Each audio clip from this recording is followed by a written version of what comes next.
আজকে এমন একটা শরবতের রেসিপি আপনাদের সাথে শেয়ার করব, আপনারা খেলে পাগল হয়ে যাবেন। শরবতটা বানানোর জন্য আমি একটা বেল প্রথমে ভেঙে নিয়েছি, তারপর হাতের সাহায্যে বেলের ভিতরের অংশটা আমি তুলে নিচ্ছি। আমার বেলটা যেহেতু অনেক নরম ছিল এই জন্য আমি হাত দিয়ে তুলতে পেরেছি, বাট আপনারা মানে চাইলে চামচের সাহায্যেও করতে পারেন কাজটা। তো আমি সুন্দর করে বেলের খোসাটা ছাড়িয়ে নিয়েছি।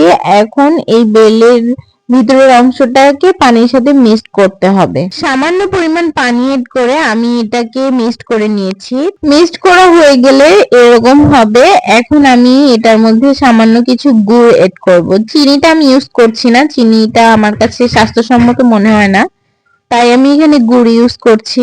তো আমি গুড়টা নিয়ে ভালো মতো করে মিক্সড করে নিব। আর এই বেলের শরবতটা খুবই স্বাস্থ্যসম্মত। আমাদের রমজান মাসে অনেকেরই কিন্তু গ্যাস্ট্রিকের সমস্যা খুব বেশি দেখা দেয়, তো এই বেলের শরবত খেলে খুবই উপকার।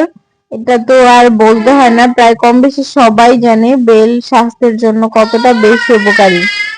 আমি গুড়টা আস্তে আস্তে নিয়ে দিচ্ছি, আসলে গুড়টা অনেক বেশি আঠালো ছিল তো উঠাইতে পারতেছিলাম না।